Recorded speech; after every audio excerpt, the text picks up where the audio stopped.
Hello and welcome to another episode of Page Burners. We're working our way through the Malazan books in publication order by both authors.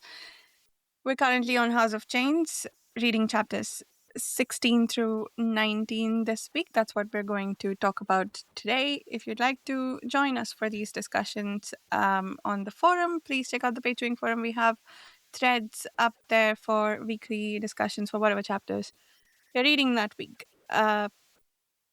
I think that's everything. We will be reading Midnight Tides after this. We're coming up near the end of this book.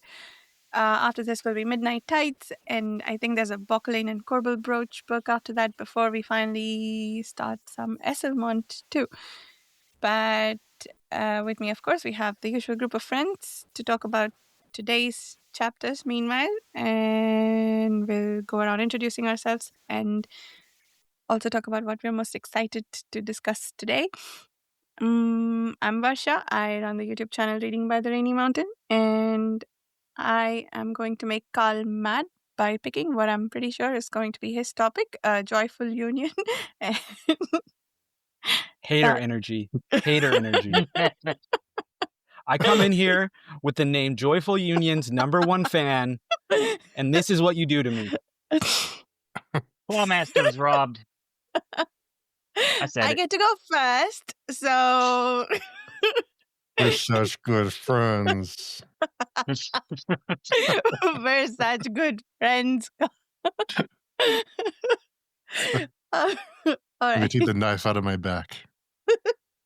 For Carl. Yes. So, that's all. Steve? Anything for the adjunct. Yeah.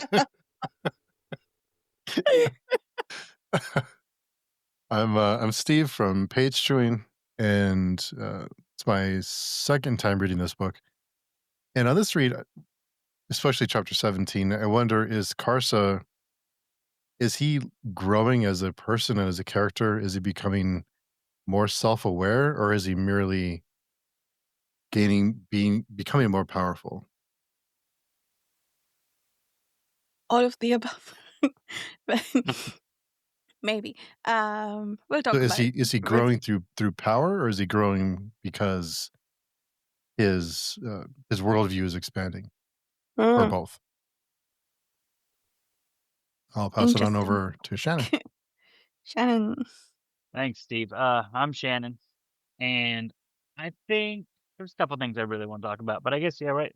Sticking with chapter 17, I think the stuff that Karsa and the renegades, the rebels, or whoever they are, his gods, when they're talking about the greatest of all truths and victory over death and the meaning of gods and order versus chaos and all that, I thought was a really interesting conversation.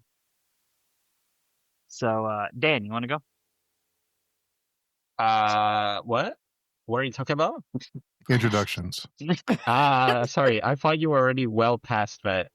No, for those listening, Dan, Dan just appeared. He kind of jump scared us, and this is where we are. Shannon's like, here's the ball, run. Like, what? Yep. Okay. So what do I want to talk about? Oh shit! I thought I had already skipped this part and then didn't prepare my homework. Maybe just Leo Man, just because he's pretty cool. I like his part a lot in these chapters, and I don't know. It's a bit of a contrast, him compared to almost everyone else in the apocalypse, which seems to be not very nice people. He seems to somewhat have a moral compass, but then I don't know why he's fighting for the apocalypse, I guess. And Carl, you've had plenty of time to find a replacement for your topic. Yeah, I thought I was Joyful Union's #1 fan, but now I guess I'm not. I'm having a bit of an identity crisis, because if you ain't first, you're last. So I guess I'm going to have to regress and go back to being Lorik's #1 fan, and that'll be my entire identity. Okay. And I guess I'll talk about my king, my captain, my hero, Lorik, who is perfect and has no flaws and is better than stupid scorpions. No, Carl. That's just sour scorpions for you. I don't know what Wait, you're is talking it about. sour grapes or bitter grapes? Never mind. Sour grapes. Okay. Why do you like him so much? Because he's dope. I don't know. Why don't you like him? Is he? I don't know. It's not this discussion. Actually. I think it was the previous chapters that I was not part of a discussion. But when he was like, he didn't go to Felicin, telling her what Biddetel did to Felicin, I was like, I don't know if I like that very much. As opposed to Leoman, who is an ultra cynic and was the first person to figure out Bidethal was gonna do what he did to Felicin the Younger, and did absolutely nothing about it other than tell Haboric. Who even knows? No, I agree. Whose side he's on. But no, I think so. I talked about this a little bit, actually, maybe a lot bit. I don't remember, a fair amount last week, and some people were not present to hear me be extremely eloquent and charismatic as I described my immense adoration for Lorik. But basically, it just comes down to the fact that he's really mysterious. He likes animals. He has a familiar, he's doing scheming. He seems to be the only decent, schemer among all of the rebellion crew. He's at least half Teist Leosin, making him currently the only Leosin we know who doesn't suck.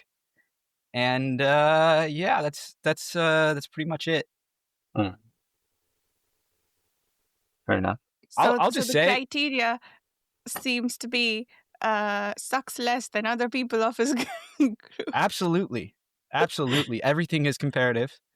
Okay. And that's the war we're fighting here. Carl, you always forget to mention your book during your introduction. I did write a book. It's called No Big Deal. Lorik is the best. And you should all worship at his feet, as I do. I believe he's selling his bathwater now, so you can look into that. Has an OnlyFans account. He does, and I am the only fan on that account, apparently. So Carl wrote a book. It's called Truth of Crowns. It is a epic fantasy book with lots of tragedy, characters doing awful things to each other, lots of lore and world building, and lots of tragedy and grief, and more tragedy. And awful things happening to characters you like. There are no scorpions in it, so it's good. Yeah, so it is in the description. So everyone, if you like fantasy books or anything I described, go check it out. It is well worth your time. Steve's being nice and plugging my book. Carl. When I am just being fucking Pennywise right now. I don't know why. I think it's because Varsha ruined my day by stealing my thing. I'm sorry, Carl. You can talk about Joyful Union. That's fine. No, it's over now, and I'm grieving, and you have to respect my grief. Okay. I'll make it up to you next week. I'll let you have my topic. Okay. I don't want your handouts. Jeez. There's no moving past this, huh? All right. Let's try. Steve, do you want to talk about your Karsa thing? I think the chapter 16. Wait, what did we read? Yeah, chapter 17. 17, right? Was a Karsa chapter, right? Yeah. We did Karsa, the apocalypse, and then Tabor's army. Okay, yeah. Right, so let's do your thing. I guess it's a good place to start with it being chapter 17. Yeah, I love Karsa, his story. So I think there's a few different things here. One of them is he's all by himself, and it seems like he's been isolated from the group, from his people, the people he started his journey with. And I can't think of many other characters who have been isolated the way he's been. for as long as he's been isolated. Seems like everyone else has someone around them like someone helping them or assisting them or someone with them. So I think it's why Karsa, why is Karsa alone so much?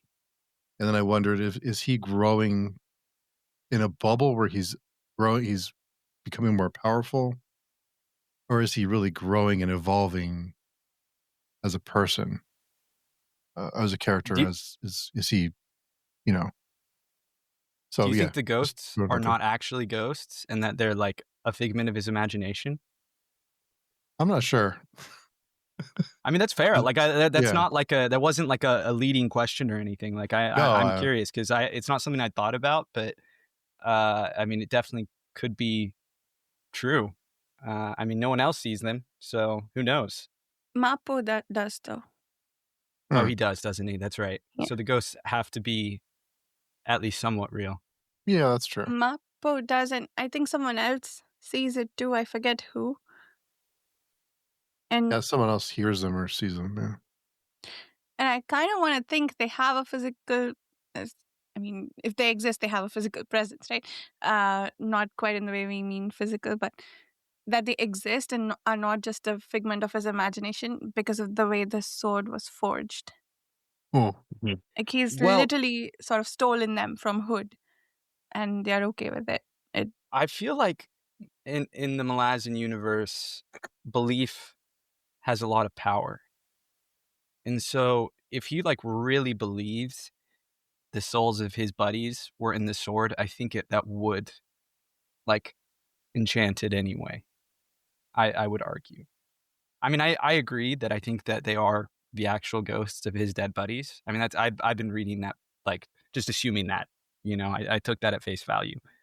But I think it's possible that someone could just believe in a sword so much that they make it magical in this universe.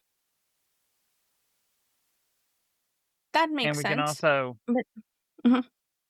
mention Go ahead, how Sean. original Karsa is with his sword naming when he names his sword Baroth Delum. Yeah, that did There's- crack me up. His There's mighty sword. Jagnipur and grief and vengeance, and then there's Barod Dilo. Which Baroth maybe in the Toblakai language means something. Well, if you If you're don't know what it known it. means, it's just a name. Like, it's okay. You don't That's realize true. it's just Okay. the first names of his two friends. Yeah. It is pretty cool though. I like the way he honored them. But going back to what you said just a second, Carl, the power of belief, not quite about the sword, but to Steve's question about is Karsa becoming more powerful in a bubble. So you know how we talked about belief causes ascendancy, like other people knowing and becoming aware of someone's power. Do you just what you said made me think, does Karsa's belief in himself, is that so enormous that he's now starting to ascend? Like, is he an ascendant now? Like, I mean, everybody else does too because of all the things he's accomplished so far.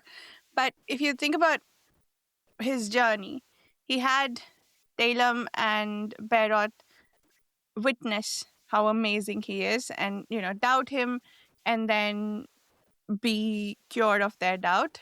But that's about the extent of it. It didn't go to, he can do anything, like wield a giant, 7-foot sword, and then kill his gods and so on. So, and after that, he got enslaved twice, and then he's just sort of living a quiet life and finding his creative side and whatnot. So it's not like his ascendancy is coming from other people's belief in him. So is it just he himself that's doing that? I do think that there is some truth to that his willpower is so great that it actually empowers him. And it is tied into that, belief is power theme of it all. However, the crippled god and the seven clearly have imbued him with some power. Like that we know as early as like when they're first introduced, that he was kind of picked as their champion and now is being invited to become the Knight of Chains. So I don't think it's entirely him. However, he is certainly unruly and refuses to abide by their chains, so to speak. Yeah. That I forgot about the giving power part.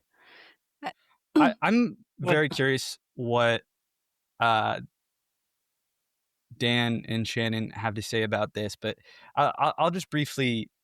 I don't remember, Steve, if you were around for last week when I went on my little Karsa soapbox talking about how I think he's going to be like one of the characters Erikson is remembered for. Yeah, and then I think he might be okay. So I do think he's changing. I think because he's not very introspective, it's not immediately clear in what ways he is changing.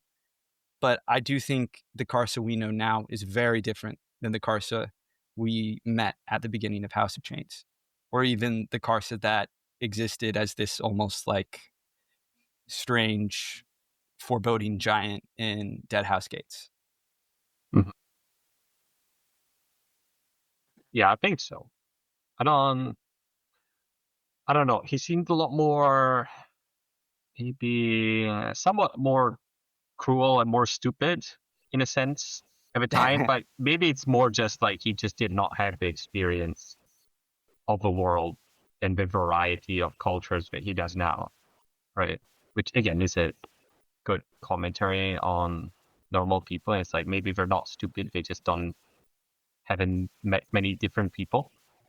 But yeah, I think he is different now. And he seems to be somewhat more compassionate, in a sense, than before. Especially when he helped. Yeah, he helped that. God, what's the name of the people? Jagged. The woman. Yeah. Jagged. Yeah. The jagged woman. Right. Huh. I think it's. I don't want to go too far, and I do want to hear what Shannon has to say. But while this is in my brain, to go off, Steve, you're asking like, is it just his new experiences that are changing him, or is it this bubble of power that's developing? I mean, I think it's both. I think Karsa is unique in that it's not just that he's doing the classic hero's journey of going out into the world and having his new experiences change him, but I also think very literally his experiences with power are humbling him and making him more aware of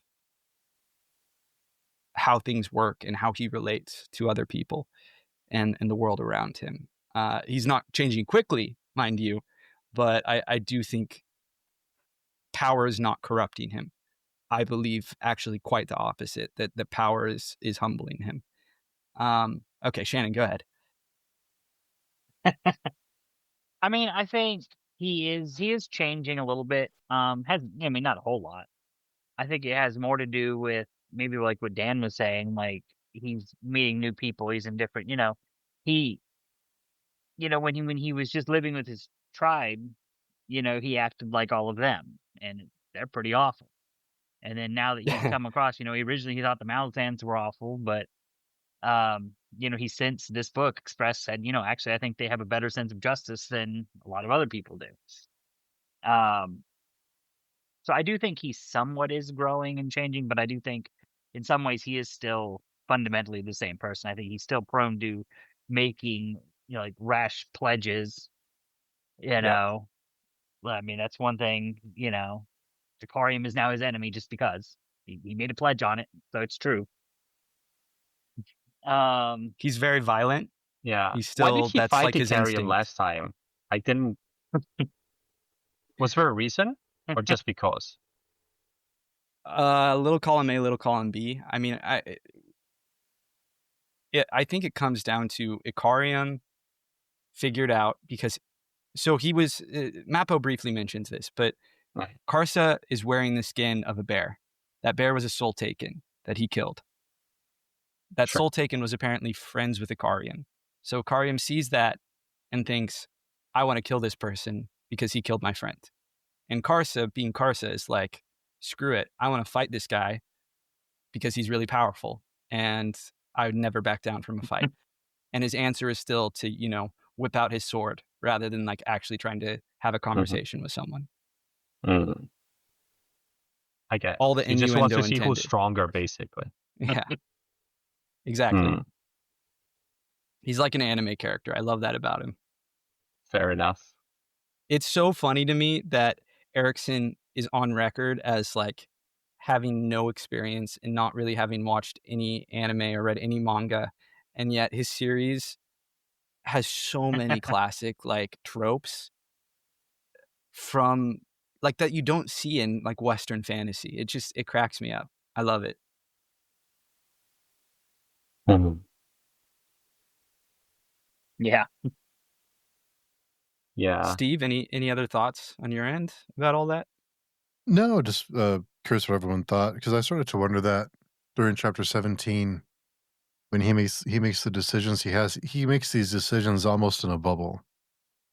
You know, the things that he does is kind of off the cuff, whatever he feels like in the moment, or whatever he thinks is the right thing to do, I should say. Yeah. So no, I think think he's becoming, obviously he's changed a lot since the beginning of the book. And I do like the conversation he had with about, you know, the kids that were the kids are happier that we took them. And that whole section I thought was really fascinating. So yeah, I have it kind of seemed differently now as we go. He's been evolving, but I wondered if why he's evolving or what's kind of pushing him forward.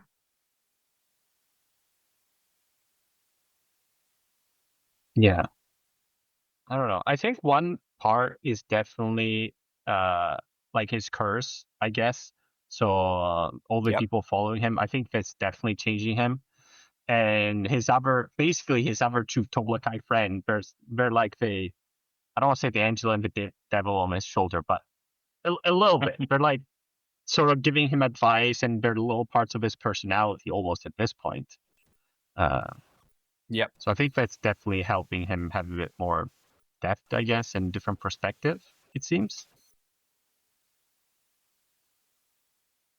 I want to get a little more specific about, I mean, it's hard to talk in detail about Karsa just because there's a lot I know about his character that we have not experienced yet.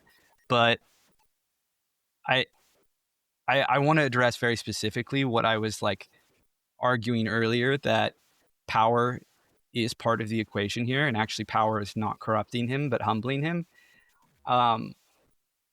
He is getting stronger.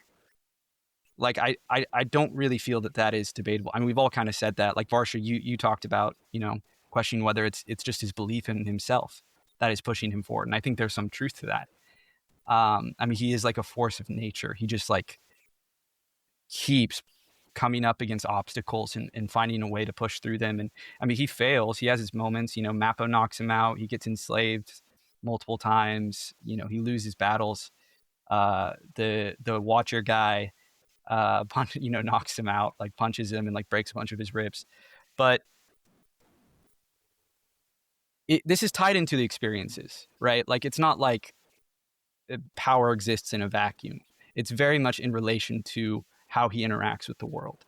And I think you see, like, coming out of his interactions with the Malazans, or his interactions now with the Jagged woman, or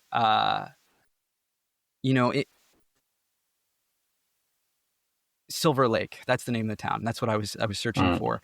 That he sees very directly the consequences of his violence, and I don't think that he actually seeks to redeem himself for that, but I do think he internally grapples with that.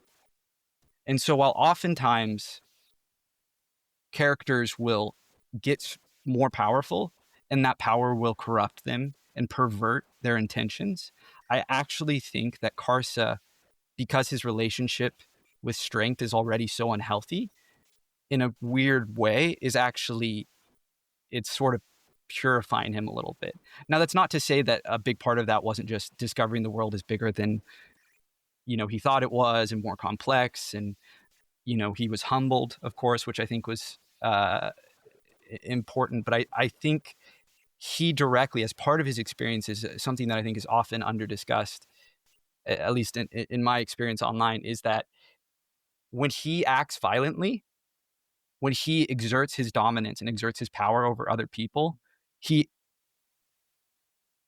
is witness to the consequences sometimes. Well, some of the consequences, I should say. Erikson is actively writing about additional consequences. But I do think that impacts him. And I don't think that can be separated from how he's changing. And maybe you could argue it's contributing to his... I don't even think it's why he's getting more powerful, actually. I was going to say is like typically that's kind of the arc you see, that like either people get corrupted or that it's like they get more powerful because they're more morally virtuous. And I feel that Karsa is unique in being a character who gets more powerful, and the more power he has, the more he actually reckons with what that power can do and how he should use it.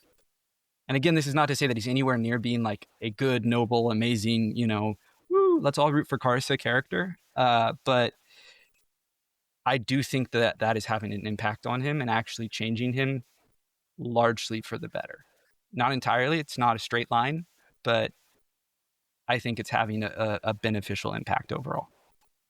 Mm-hmm. I wonder if him having all these people that follow him, in the sense those people, since they're not technically dead, they're like, witnessing his, you know what I mean? It's kind of like, instead of having living people sort of make him ascend and give him power, he has these dead people following him that do that for him. That's a great point. Yeah. I don't know if it works that way. No. I mean, well, I don't know in terms of the power, like the kind of mechanics, metaphysics of it. But I think you're definitely right that thematically it's very intentional that he went out seeking like fame and glory. And it's the dead who are like the ones seeing his great feats. It's not really the living. Yeah. Mm.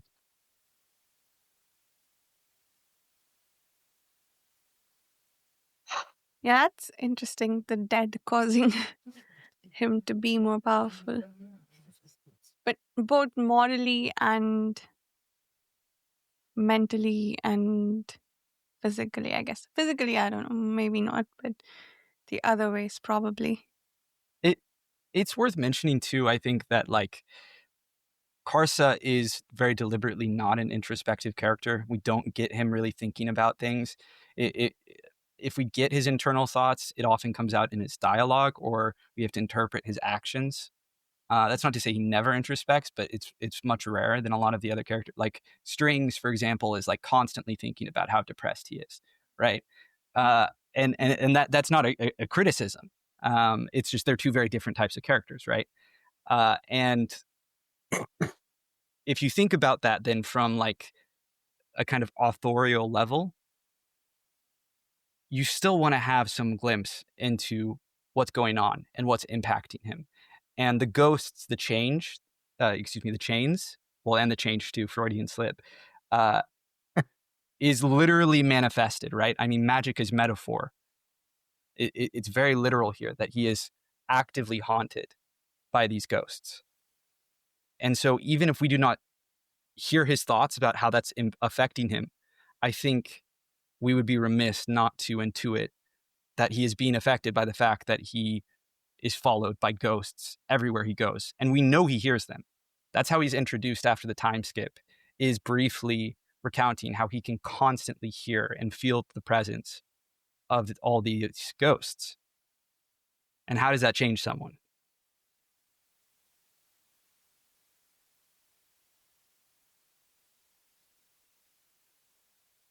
Lots to think about. But on the subject of Karsa's thoughts coming out through dialogue, I think we had some really great discussion between him and his gods. By the way, I love that immediately after he completed forging the sword, he killed one of them. Yeah. It was one of The the most things I Karsa move. remembered about that scene, and I was disappointed when it didn't happen in the last chapter that we read. That just brought us to this cave. But yeah, they talk about. I think the conversation he has with them is about the responsibilities of a god. They tell him that they just want to be worshipped, and that automatically makes them gods. And he says, and I think they also say something about guidance, but he says you didn't partake of your people's like sorrows, and you didn't help show any compassion when they were down. So you don't deserve the worship that you got, which I think also goes back to what you were saying, Carl, about the power making Karsa more is circumspect the right word, but Yeah, I and mean, I think that is a right word to describe how it's impacting him. Yeah. and yeah, so I think he doesn't want to be a god, but not well. At least the reason isn't that he doesn't want to be a god. We don't know whether he wants to be a god as such if he didn't have the associated chains, but he definitely doesn't want the chains that will come from being one of the cripple god's employees. So yeah, I thought that was a very powerful conversation. But Shannon, you had a related topic. They said something about death, victory over death in that same Well, conversation yeah, between in them. that same section. I mean, yeah, all of it I think is like that whole section I just found was really interesting because the part where Karsa was talking to him about like what is a god for purpose, because they're telling him like what was it? Yeah, they said the greatest of all truths. What do gods worship but perfection, the unattainable victory over nature's uncertainty. There are many words for this struggle: order against chaos, structure against dissolution, dark against light, life against death. But they all mean the same thing. And so he's talking about, beating death, really, is kind of part of what they're talking about there. And I think that's just a fascinating discussion about like order versus chaos, death and freedom and all these things. But also they're kind of pitching the crippled god as like some kind of third option. And I was kind of like, are they full of shit? Like, is this like I don't know. I think they're does he, from what everything we've seen, does he, they say, oh, he worships imperfection, therefore he's somehow better. But it's like, well, yeah, but he seems terrible so far, like chaining people, like literally. Like, I mean, look at the guy in Memories of Ice, going back that last book, the smuggler guy that completely, he ended up being like a leper and like, he beat death because that was what he was after. He made a deal with crippled god to beat death, and then he ends up just this mutilated, awful leper. So it's like, what, Yeah. is that the third option? Life, but like terrible life? I don't know. I mean, their arguments, just their arguments was like, oh, this makes a lot of sense, right? It was like, I can see how this would be like, oh, accepting imperfection and be like, you don't have to be completely one way or the other one, otherwise there's always fighting. I was kind of following that, but then it kind of falls into a trap of a lot of these villains from books and movies in which they're like, okay, sure, they have a good argument, and then the next second they're just like randomly killing children or doing the most awful thing, and it's like, this doesn't align with what you said. You know what I mean? It's kind of like, sure, they might have a good argument, but they're still bad people. This is how I feel about a crippled god. It's like, okay, this argument, I can buy it if you were a nicer person, you're actually doing it. I don't know. These villains, that you're talking about, I mean, there are better and worse ways of doing it, but often it's because they take their own philosophies to the most extreme version of them. And so Karsa's is like taking the worship of imperfection, essentially meaning if you are not suffering to the max, you are not doing the right thing. You should be suffering in the way he is suffering and has suffered. I mean, that's literally Bidithal says that in later chapter when he's talking to the slave girls that he is brought into his cult, that, you know, in the afterlife, you'll get your reward. And the more you suffer, the more you will be rewarded. And I mean, I think there's obviously like allusions to a particularly horror-like version of Christianity, right? Where it's like just suffer terribly and you will be rewarded. I mean, it's not just Christianity. I mean, you see it in Islam as well, and like, you know, I think a range of faiths. Buddhism goes there a little bit. The idea that like, you know, by suffering you earn salvation. Yeah. When that's not really, you know, I mean, that's what he's saying. That's the crippled God's argument, right? And really it's just about, you know, when you worship it's not even about worshiping imperfection. It's about his pain and wanting other people to feel his pain because he's been alone with it for so long. Yeah, because I can see like being, I don't know. It's like I can see like someone is, I don't know, maybe going through an illness and you're suffering or it's whatever. Like you can find positive things and resilience and very beautiful things from suffering. But then it's also like, okay, well, I'm going to make you crippled so then you can suffer and that like. Exactly. That's not how it works. Exactly. Well, that's there's no justice. Yeah, that's what I walked away with this. You know, they're saying they're putting it in this nice, you know, oh, he worships imperfection. He accepts you with your imperfections, but no, he wants you to suffer. Like that's what the crippled God. You know, we know that he's chained. We know that's a thing going on. So it's like he wants pain. He wants, like, that's what he wants to share. So we literally know he's trying to destroy the world, right? Like that's the plot of Memories of Ice. So it's like he's not a good guy, right? Like but you know, he has it. I mean, it comes from this wound. Wouldn't people not be hurting if the world was just destroyed? Come on. Exactly. There's no suffering if everyone's dead.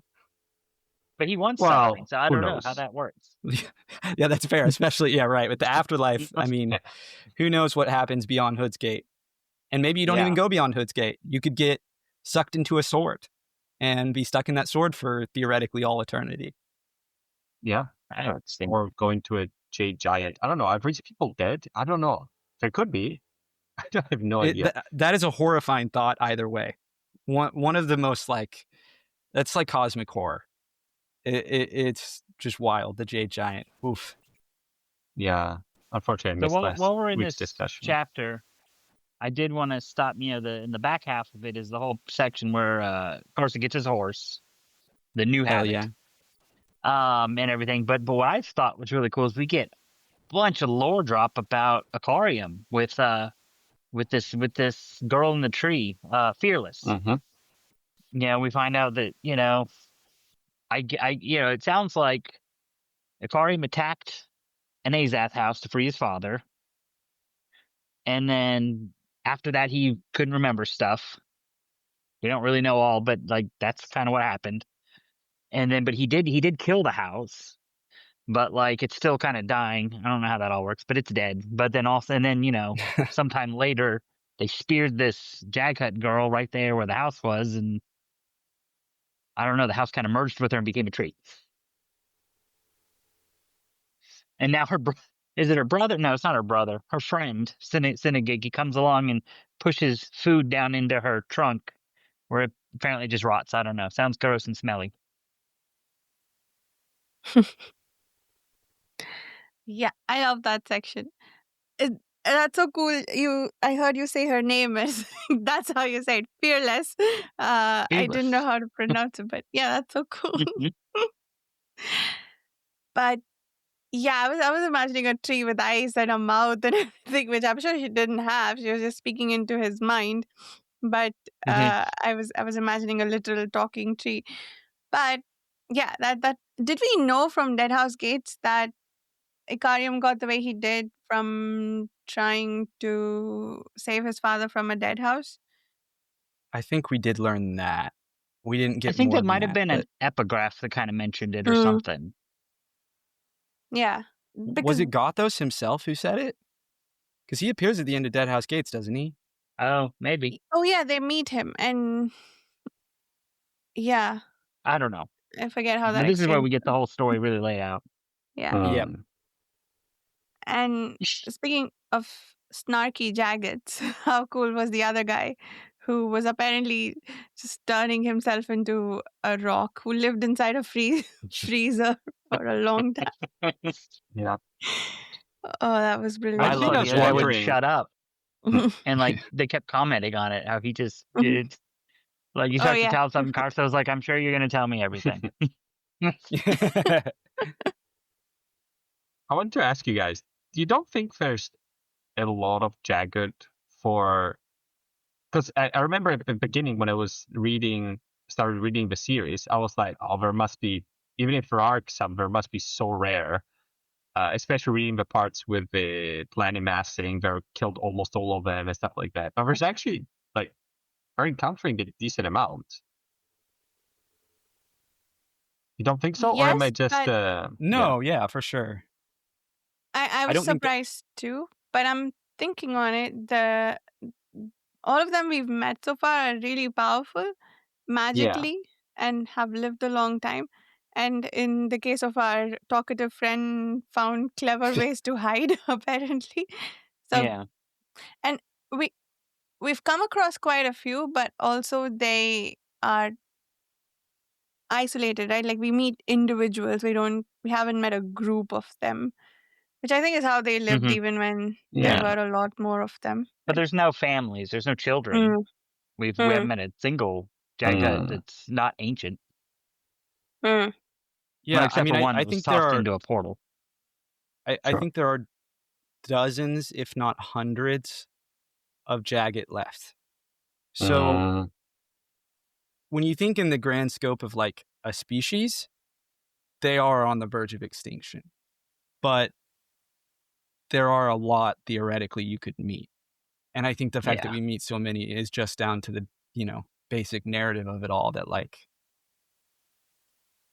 this is a story and that's going to happen. Yeah. Although they have a meta reason, right, which is convergence. So all these powerful Mhm. characters come together. There you go. True, good point. Cool. Next chapter. Felicin. No, wait, there was No? something here another thing I wanted to talk about. The horses coming to Karsa. Oh yeah. Is it... Am I inventing this? But is it a trope, or does it happen in other books too, that there's the hero that calls for the horses or something, and then hundreds of horses come? I don't know. I just feel like it's something I've read more than one or two other times. I don't know. I Maybe want to say Thomas ChatGPT will know. Covenant has it, but I don't know if other ones. So I was asking if everyone remembers other cases of this. It just, in my mind, it's like, oh, it's a trope. The hero calls and then hundreds of horses come. I've definitely seen it before as well. I can't remember where though. Maybe it's in like a myth. I don't know. Could be a cartoon, maybe, like a children's. I Yeah. don't know. It's just something in my brain that told me, but I tried googling it. I couldn't find. Yeah, it feels familiar. Yeah, but I don't know. Maybe it's just tickling that little myth part of your brain. I think that it's just, like, something feels these about like stories. the animals recognizes something that humans don't, like some sort of nobility or power that humans are not able to because they're more pure or they're more, noble themselves. I don't know. I just thought it was I don't think interesting. Malazan falls into that trope though. No. Like, yeah. I agree that they probably sense things that humans don't. I mean, they literally do. Like, they have different senses, but or more powerful and weaker in some ways. But yeah, I mean, clearly, well, aren't we given a reason why all the horses are attracted in? They smell the blood oil, right? Yeah. In Karsa. Yeah. I think, well, the Fearless offers that up as a thing, but Sinneging's like, really, you think that? And she's like, it's the best I got. So Right. it's thrown out as an idea, but it's kind of a weak idea. Mm. It's just Karsa's BDE. It attracts all the horses. They respect BDE. Yeah. I don't know. I just found it interesting. This four fingers, like, oh, it comes to my mind, but I can't remember any specific examples almost. Anyways. And No, I another hear thing you. about Karsa, I want. Yeah. Yeah. Sorry, go ahead.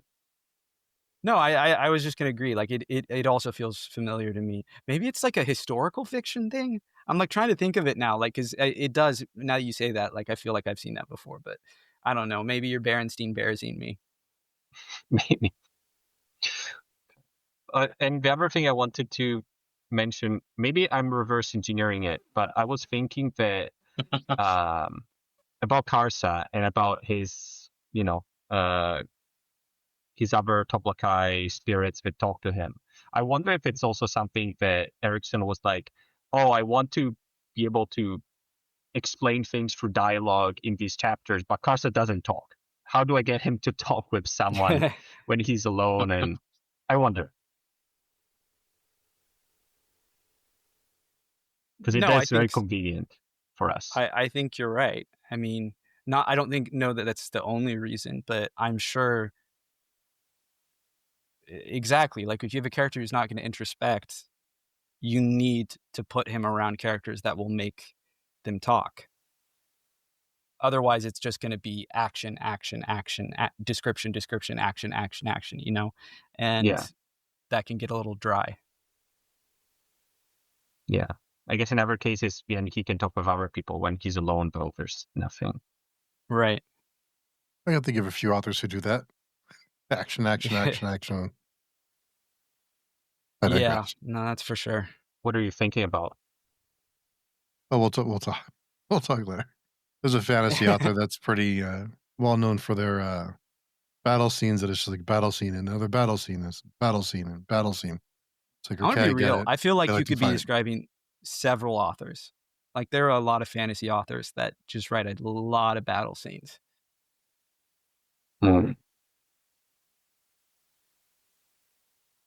I'm going to post a guess in the chat. You tell me yes or no, okay? You probably know who it is, Marsha. So next chapter. Are we ready for the next chapter?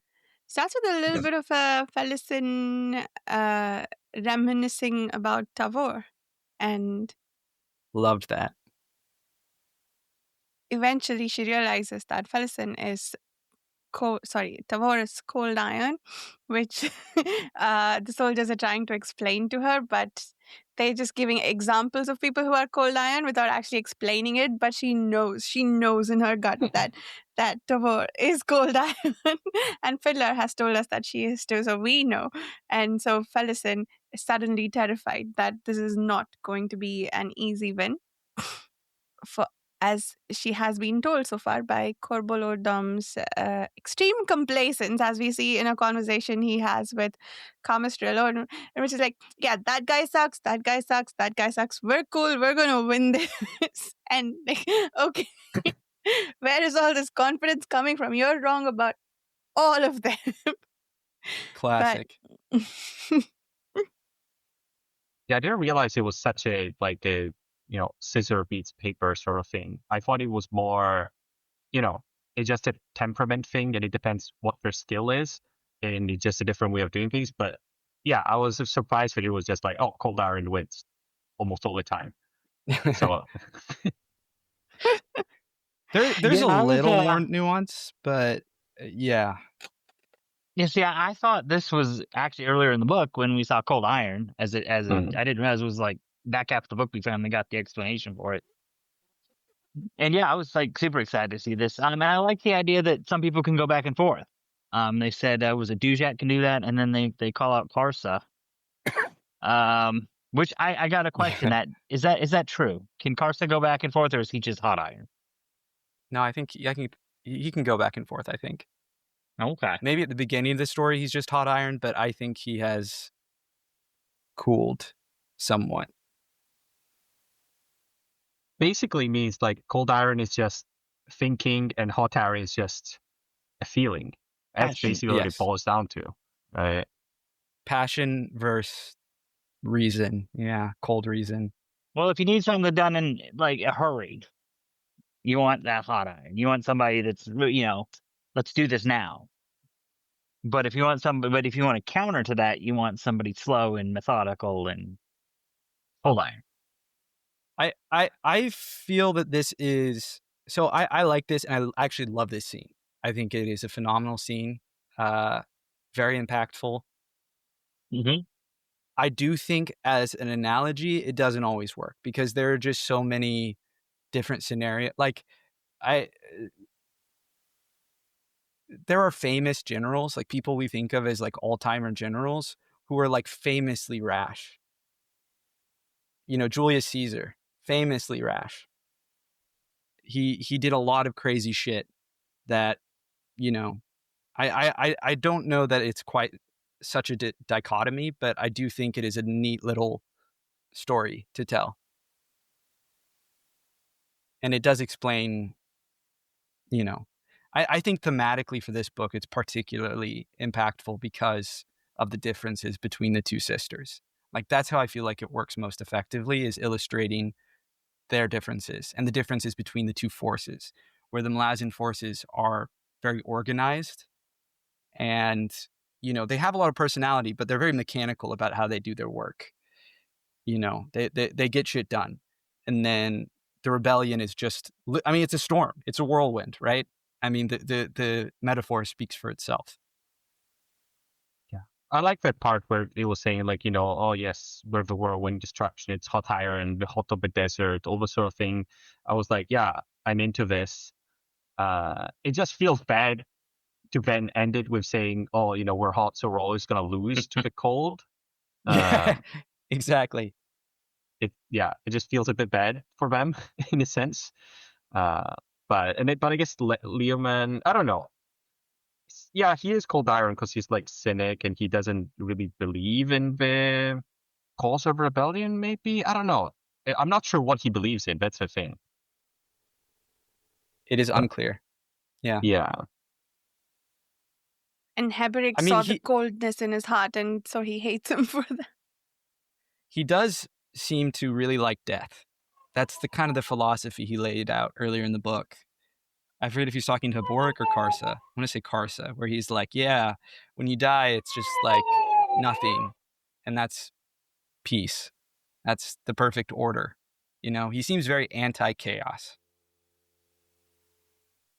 But I guess from other books also, like, I don't know, like Gruntle to me would be hot iron, right? Absolutely. And he's pretty strong, so. Yeah. Yeah, for what it's worth, I don't even think the Malazan series, or the Book of the Fallen, falls into this dichotomy perfectly. Like, I think that there are times hot iron is extremely effective and maybe even beats cold iron. Although, I will say also Gruntle was up against hot iron, for sure. Like, the Panion... Yeah. Ironically, the Panion series used ice magic, but the whole horde of zombies, that's hot iron all the way. Yeah.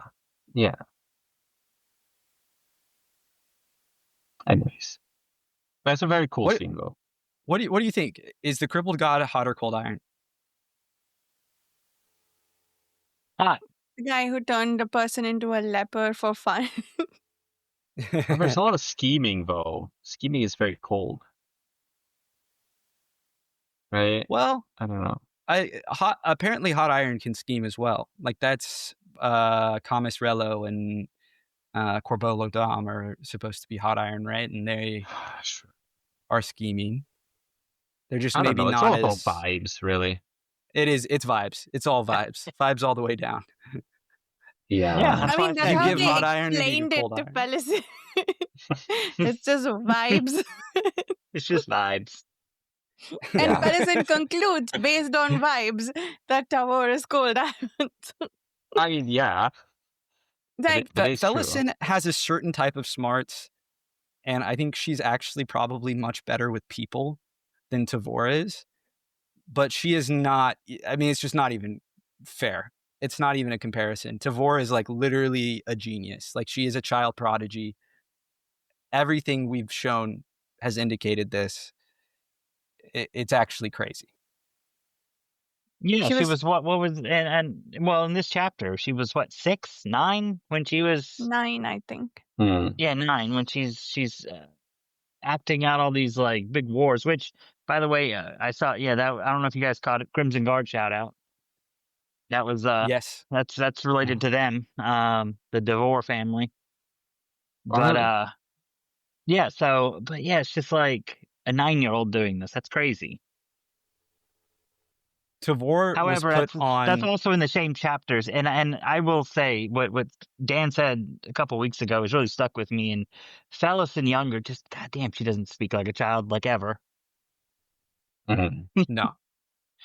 No, that shit drives Like me nuts. especially this Yeah. chapter when she really just went all off on the whirlwind goddess. I'm like, wow, this is like a little child saying all that stuff, which I love. By the way, Yeah. we'll get there. But she definitely has it pegged. What's going on? Yeah. There must be something else there. Like, there must be some sort of magic going on. With Felicin Younger, Felicin the Younger. I don't know. I The forget more who I read about her, speculated. I'm more like, yeah. Mm-mm. Yeah, I but don't someone think so. speculated that the Elder maybe is influencing her, that she has like some of Shaik's power within her, and it's like spread out. I don't know. Maybe. That annoys me. I am not a fan of how Felicin Younger speaks. No. Yeah, no, and how she feels about the whirlwind goddess, I really don't think that she's got any power in her. Like she said it, like, this thing doesn't care about us at all. We're all tools. Like, Yeah, the whirlwind goddess is, what we were just talking about. The whirlwind goddess is the epitome of hot iron. Like, the whirlwind goddess is just all of this just rage and whatever, just wants to use people and absolutely. Yeah. Yeah, we got some answers about Felicin the Elder and the Whirlwind Goddess and how all that works, that she is actively possessed. She has been dominated, enslaved by the Whirlwind Goddess. We find that out when she enters Hiboric's tent, and That was a sad scene, I thought. yeah, really When she sad. snaps And I out of cannot it. believe, oh my God. Well, He he pushes just her shoves her right outside. out.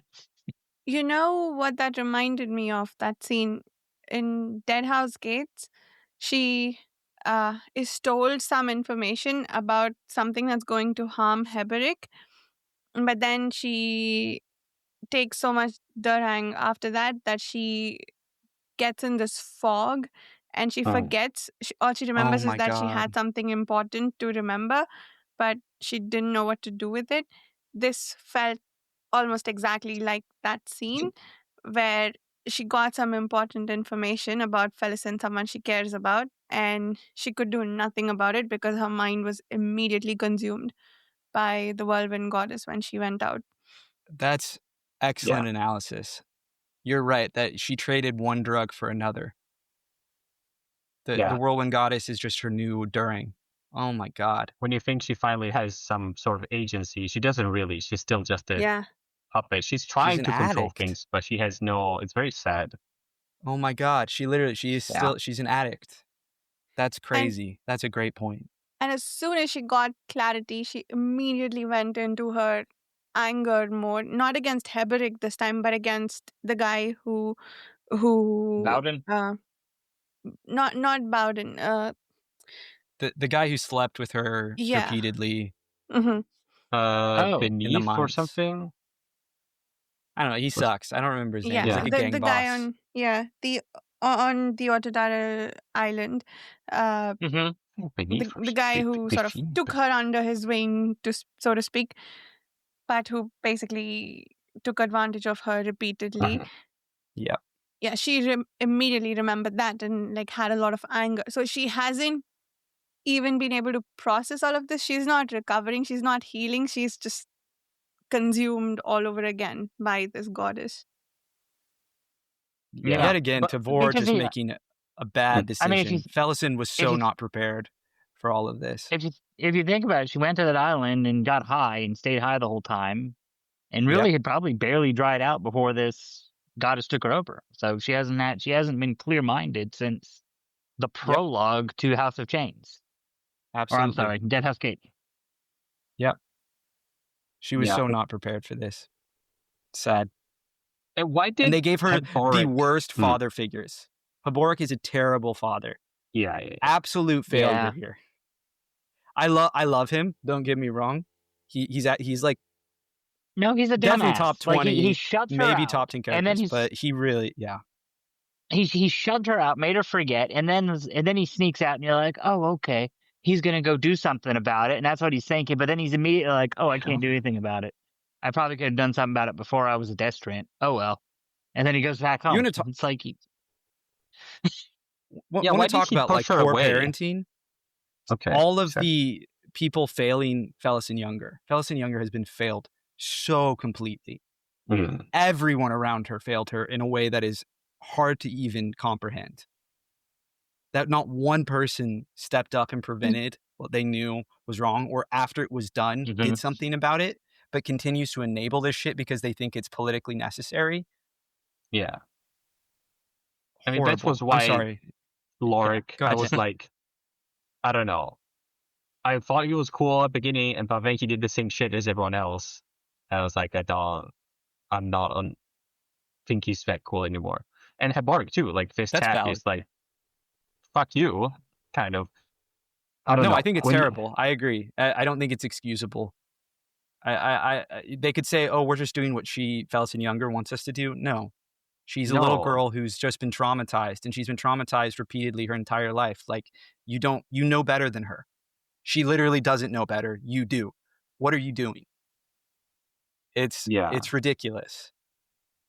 You don't need but it's very human, right? Like you see this shit not to necessarily the same degree. You know, the stakes aren't necessarily this high, but people make up rationale all the time where they're afraid to disrupt the status quo or to incite conflict because, you know, they think they'll hurt something. They think they'll make the situation worse, even when it's like someone has to do something.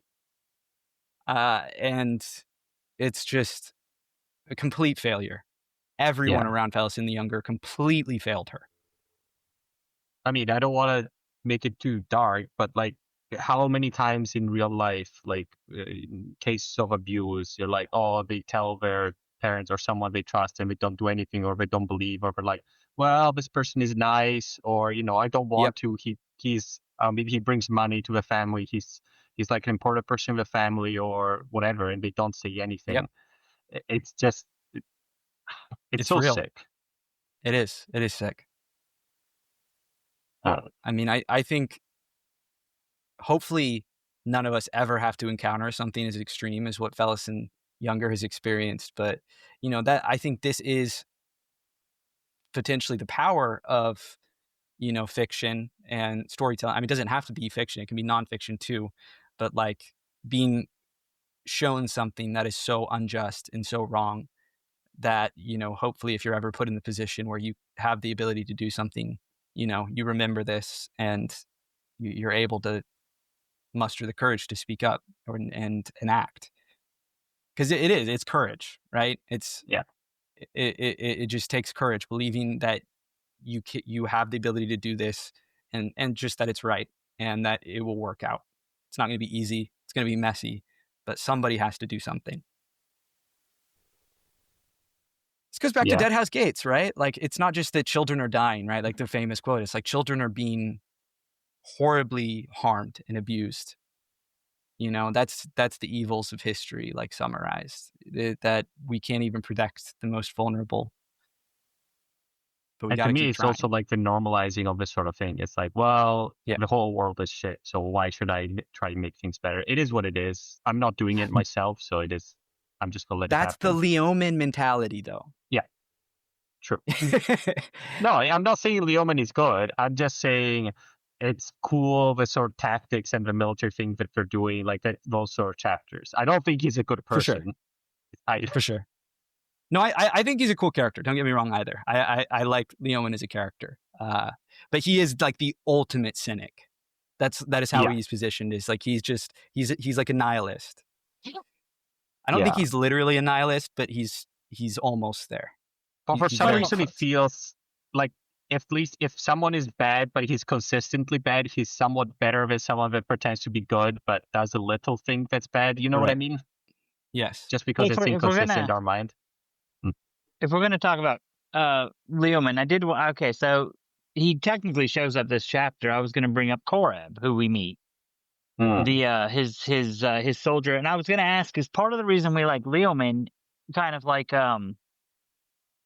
I mean, if you know Game of Thrones, you know, is it kind of like a Stannis Davos thing, where it's like Stannis is a character, we don't really know him, but Davos we know and we love, and he follows this guy, and so okay, so we like this guy because we like Davos, and so we're seeing Leoman now primarily through Koreb's eyes, and Koreb is great. Like he just seems like a fun character. Like he's just he's fashioned so far as like the most unlikely, lucky character that's ever existed. He's A bit of a in these comic two relief. chapters. He's a comic relief character almost. Yeah, he's comic relief in how he survives. Like his horse rolls and he somehow falls off the horse, keeps his footing, and jumps back on a horse and rides off. Like that's ridiculous, but it's amazing. So we're seeing Leoman through this guy's eyes. So do we like Leoman because we like the viewpoint?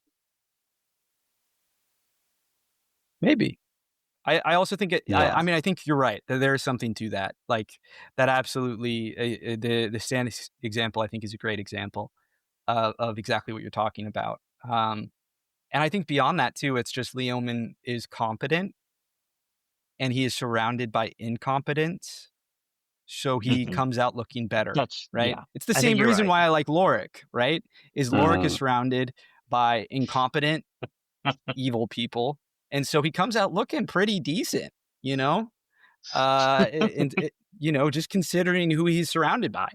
I also do want to briefly say, while we're talking about Korab, he is straight up a Looney Tunes character. He gets into the goofiest shit.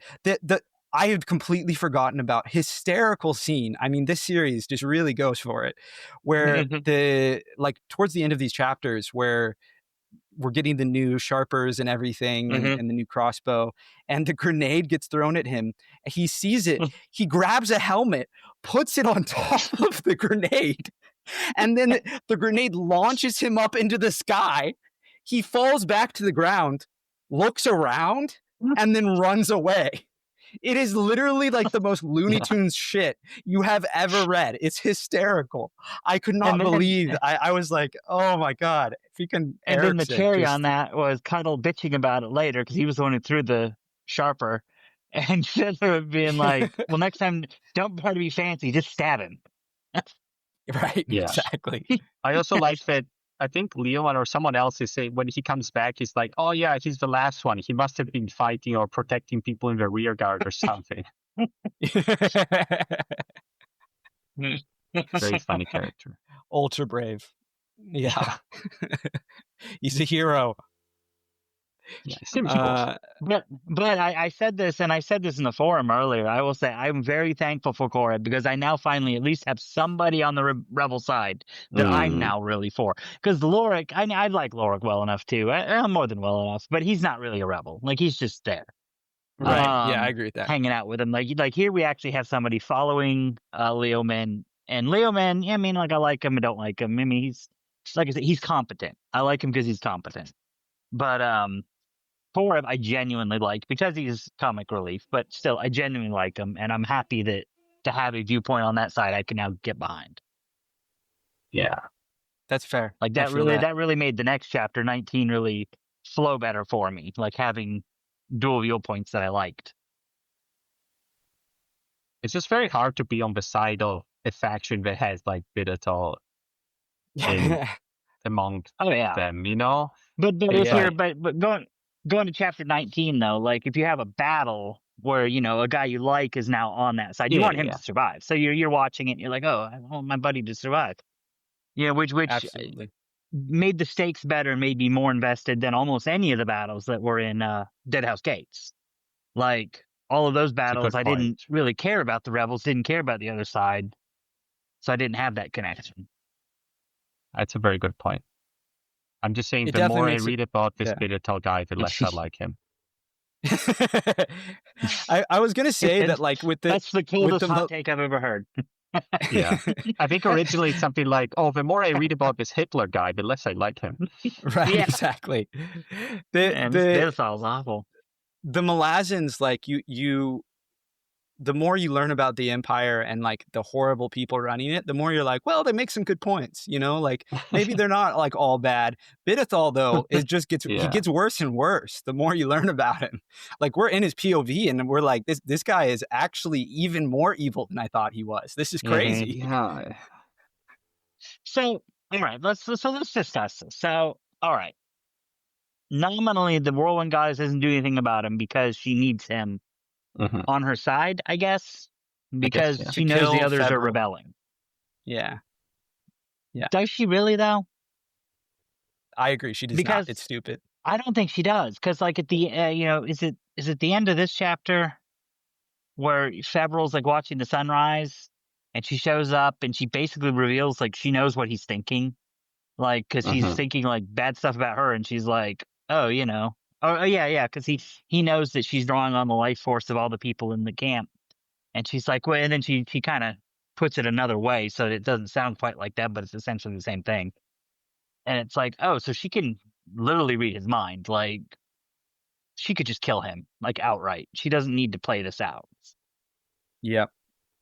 I'm not convinced the political consequences are so severe that. No. I mean, part of it is you like kind of have to take people on like a good faith that they are trying to make this rebellion succeed. And the problem is they're all so fucking incompetent and backstabbing that there's no way this rebellion could succeed. But none of them are trying to make it succeed. They're all just backstabbing That's each what I'm other. saying. And you just have to, that's exactly what I'm saying. Exactly.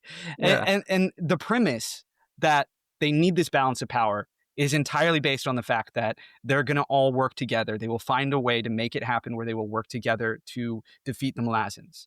But the problem is everyone is more focused on fighting each other than they are the Malazans. Like, Shaik is the only one who's not like that. She's like the only one who just takes this shit at face value. Well, she doesn't even take it at face value. But she is like actively trying to destroy the Malazans. And the rest of them are like, yeah, we want to do that, but like also we want to kill everyone else while we're at it. And it's like you can't do all of those things. That's not how this works. Do you mean Shaik is in Felicin? Or yes. would you... Well, both, yes. Well, no, Felicin is just using the rebellion to get back to Tavor. She's not really on the side, right? Even if she is just using in theory. I mean, at least how she's talking about it, yeah, she's using it, but to like get vengeance. I don't think to get like, I mean, maybe that's what you meant. Yeah. Well, they all have their own purpose, I mean, right? I guess Tavor is the mother of the Malazan forces right now, right? Yeah. So you kill her, you kill Mama. Yeah, but I guess if Felicin kills Tavor and she somehow has her own mind, she probably wouldn't continue this crusade with it. She would be like, okay, I'm done here. This is what I wanted to do. I don't know. Well, I guess I wonder too, if confronted with Tavor, like, does she even really want to seriously hurt Tavor? I don't think so. I think she just wants Tavor to understand her pain. Yeah. It's like the crippled god that way. Except the crippled god is even more extreme because he actively cripples people. Yeah. So she knows that Tavor will be most hurt by her pain, right? That's how she wants to punish her, to let her live knowing what happened to herself. Yeah. And I mean, I think there's some implication that she would physically harm Tavor, like torture her and, hurt her by destroying her whole army. But I don't know if Felicin herself actually really wants that. Like, I don't believe that she is that sadistic. I think that's more the whirlwind who actually just wants to destroy everything. Like, maybe some part of Felicin feels, I mean, clearly the fact that she like accepted the whirlwind the way she did, there is that spite inside her, but I just don't know that like she's not a lost cause like the whirlwind goddess is. There's Yeah, I don't a know. just Like, complete different scale. which do you think that if she had the opportunity to reconcile with Tavor, she wouldn't take it? I don't know. It kind of feels to me like a bit she would. Like she doesn't just hate her. She sort of wants Yes, to believe that her sister cares about her, and if she actually absolutely. believes in that, then she would be, she She just wants she to be would loved, probably right? be a bitch about it, but I think she does want to be back with her sister. Yeah, I mean, I think some part of her just wants to be like a girl again, like just wants to live a normal life. Like I don't know that she really wants to be the goddess of this whole cult. Maybe she did when she first took the like accepted Shaik, but I I don't I'm skeptical that I mean, talking about characters who lack a lot of self-awareness, like Felicin has never been very self-aware. She got yeah. more self-aware throughout Dead House Gates, but it's kind of hard to be self-aware I mean, she's a when you're drugged teenager up. going through Exactly. trauma, She's and a yeah, teenage addict, traumatized teenage addict. Like I no, I think she absolutely, to me this is as much as anything just like self-destructive. Like mm, she if anything wants to destroy herself more than she wants to destroy Tavor. yeah, But I think she does. She wants to go back deep down. yeah. I think like Felicin is a much more interesting character than initially. Like initially, we were like, "Oh, she's so annoying," and we all hated her. Sort of. I mean, I'm exaggerating, but she's become a lot more interesting, I guess, and a lot more deep, I guess, than before. Uh, through like this book, especially, I feel. I think a big part of that is because one, she's kept at a distance in this book, so you can speculate more about what's going on inside her. But two, um, she's not in survival mode. You think in Dead Mm, House Gates, she's in survival mode the entire time. So of course she's horrible. You know, like I'm not, excusing it. Like she is really annoying. She's really hateful. She does a bunch of really hateful stuff throughout Dead House Gates, but she is literally fighting to survive from the prologue to the moment she reads the Book of Drijna. And then that is the moment things change. yeah. And she also, we see her like being caring towards Felicin the younger, and like now that she's in that situation, like she's way nicer to Haborg too. So yeah, And she's not even in control. She's possessed by a goddess. yeah. I don't know. The more I think of it, the more she's one of the most tragic characters that we've read up until now, because she's just Easily. yeah, Easily one of the most tragic characters in the book The Fallen. yeah. Feels It bad. is so sad. Her story is it's crazy.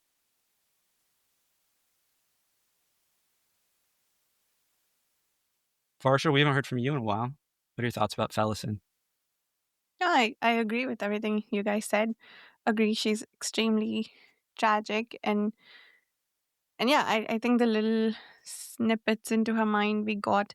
I think that early memory, something she said at the end, that broke me a little bit, because I think she talks about how when she was a child, she was obsessed with Tavor. I think she wanted some kind of attention from this big Mhm. sister who I Of I don't think she course. quite admits to admiring her, but I think that's what it is. Like she wants her to notice her and like her, I agree.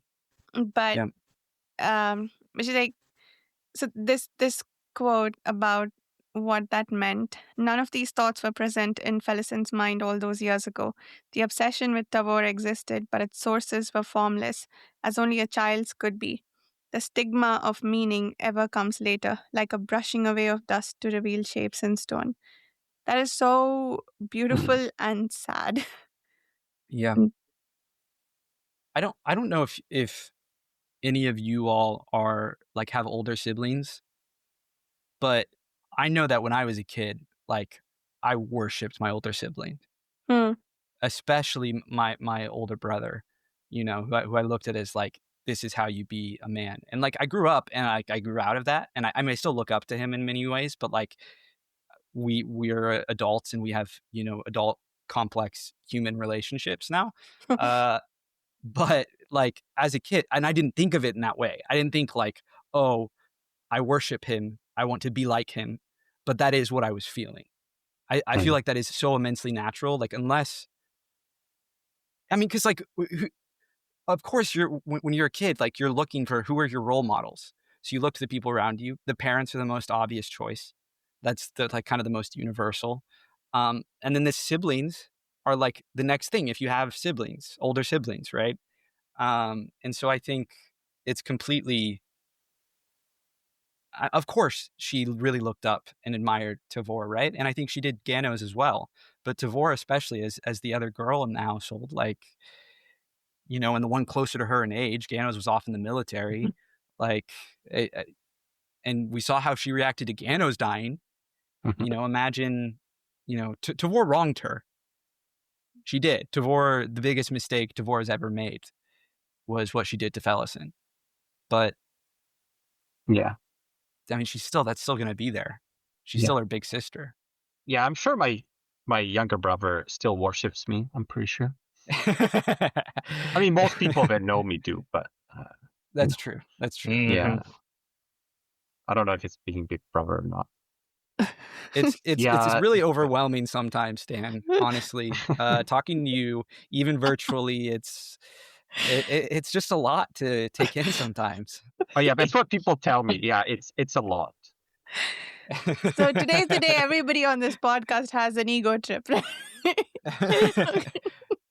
started with Carl, we moved on to Dan. Shannon, do you have anything to add to that? I'm okay sometimes. Ever good for your self-esteem, a bit of ego trip every once in a while, you know? I see. I don't know what you're talking about. My ego is hurt by the adjunct stealing my identity. Yeah. Oh, I went through ego death. I'm sorry. Here, you talk about joyful union. That's I think we've talked about everything but that. So you take it away.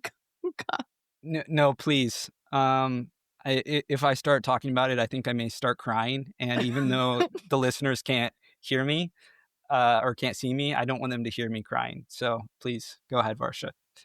How sad.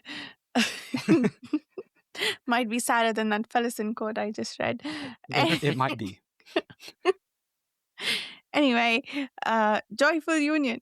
So a bunch of our Marines find some scorpions and they choose a champion for their squad.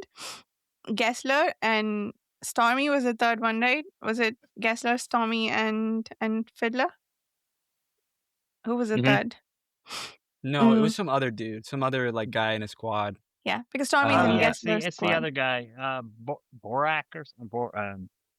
Borduk? It's the other one. Yeah. Hmm. It's the third sergeant. We never really see that much. They pick the biggest ones and they're sure that one of theirs will win. But Fiddler is off. Fiddler and Cuttle are planning something. We know that by some looks they exchange. And I love that that these two confidently pick the bigger scorpion, but when the time comes to what the contest, they know that they're being taken for a ride by Fiddler. They just can't figure out how. And then the scorpion, in what might be the coolest scorpion scene I ever read, not to mention the only one I ever read, except for the... I don't know. Have you guys read about scorpions in other books? I haven't. Yeah. Yeah. I I haven't. feel like in a lot of like movies from like the 80s where they like, and probably before that even, where they go to like the Middle East or something, Yeah. like there's always some scene with a scorpion, I swear. And it's always gets like trapped under a cup. It's like a whole thing. Like I think that's in Indiana Jones. Yeah, I think so too. Yeah, it is. Well, the Scorpion King, That's the first right? thing I all thought the, it was Indiana Jones. Okay. Yeah. all I the haven't mummy seen movies any. too. They have scorpions. But yeah. I haven't seen any Indiana Jones movies. The closest Really? thing that I've seen that comes to this is all the Beatles and the Mummy movies. There's scorpions too And in I've the only mummy seen movies. one of them. I've only seen the first Mummy movie. I The haven't. second The one, last Scorpion right? Is it the King. second one? Yeah. It's kind of amazing that I managed even that. Dwayne The Rock Johnson with the greatest CGI of all time. Half a man, half a scorpion. Yeah. What? Yeah, believable. Completely believable. It's a scorpion Yikes. centaur. What? Yeah, scorpion centaur. Conceptually, that sounds Yeah. awesome. In execution, It was not pretty so cool much. when I was a kid. I don't know. Sure, that's fair. That's if you're a kid, it's pretty cool. Even Yeah, those yeah, I'll battle give you that. scenes, like the CGI is garbage, but when I was a kid, that was None of that very matters cool. to you as a kid, right? Your imagination is so big that who cares? So he's half horse, half scorpion? That's what it said. Wait, so is it a scorpion with a horse head or a Barcy just horse loved with a this scorpion head? whole Yeah, that's the conversation. funniest thing anyone has ever said. You said scorpion centaur, so I thought... Half man, half Yeah, scorpion. it implies a man torso over an animal body. That is truly iconic. Oh god. Barsha, you have an amazing mind. Yeah, thank you for that image. I'm like, which half is which? Well, I have that question about the man scorpion too, but I think I'm more interested in the horse one. I am too. I'm writing that down. Okay. I don't. So anyway, this back to Joyful Union. The scorpion turns out to be two scorpions, or can it somehow break itself in half? I couldn't figure out which. It is But too. It's true. Yeah. It's two, and it split off and killed both the scorpions, both of the other bigger scorpions in one go. Also, the scorpion's species is bird shit. That's right. And it's called that because it looks like its namesake. Okay, that's all. That was an excellent section, which I have to Great say, scene. when I read it the first time, I think I enjoyed it. Like, it got to a point where, of course, I enjoyed it. How could you not? Mm-hmm. But there was a part of me that was like, okay, what is this about? What are we doing here? But now that I knew it was coming, I was looking forward to the scene the entire book. Every time we got a Marines chapter or like the Malazan Interesting. chapter, I was like, is this the one? Is this the one where they get the scorpions? I had forgotten about it, and then reading it, it instantly came back to me in vivid memory. And I was like, oh my God, this scene that's right. This is amazing. Actually, the reason I was originally wanting to talk about it was I feel very strongly that this must be foreshadowing. Like the thing that really tips that off to me is that one of the scorpions is named Clawmaster. And literally later that chapter, they remind you that Lysine was Clawmaster. I cannot, though, even having read the whole series, for the life of me, imagine what it is foreshadowing. And I don't know if it's a good idea to talk about it without having finished this book, because I suspect it's foreshadowing something in this book. But maybe I'm wrong. Maybe it's just like a great scene. But knowing Erikson and how this shit works, like, I feel like it's got to be foreshadowing. Yeah. Interesting.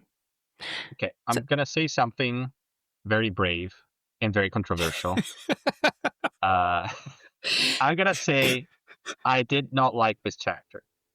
I actually hated it. And you know why? Because in a comedy section, I like my hero to fail. Like the comedy comes from failure. I don't like my comedic protagonist to succeed in a smart way. I want him to be the stupid one or to have a plan and not succeed. So I would want him to be like, oh yeah, I've got all this plan, and then someone else does the smart thing. To me, that's way more funny. But that's just my preference. I think I agree with you that it's funnier, but I love this scene. I don't know. Okay, Carl, I wanna say in today's episode of What Stupid Thing is ChatGPT Gonna Say, I just prompted it with, how was the Scorpion fight in House of Chains a foreshadowing? And I got, in House of Chains, the Scorpion fight in the prologue, when Karsa Orlong battles a giant scorpion in the Rapid Arena, is an early structural and thematic foreshadowing of how much of Karsa's long character arc across the series.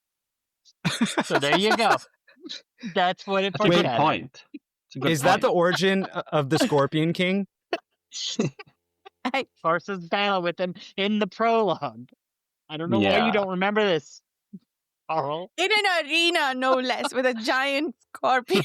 It's crazy that I just like blocked that out of my memory. I mean, I like must have blacked out reading that section. That's It's wild. interesting, though, that it knows that the prologue is Karsa's story, though, and but he's like, oh, it must be. picked the I'm gonna put prologue it with there. Karsa and nothing else. Actually, the Yeah. prologue is Charles Singer getting Yeah, locked I to get a wall. Sure. it's not even. Yeah, Karsa. that's the prologue, Yeah. I guess. I was thinking first chapter. You're right. Oh, Oh, Chat GPT. ChatGPT, you were so confidently wrong. Oh my god. That's pretty beautiful. love I'm that not it gonna just lie. Goes with the premise of your question and then piles so much bullshit on top of it. Yeah. It could have said, no, it's not foreshadowing. No, it it wants you to know that it agrees that it's foreshadowing.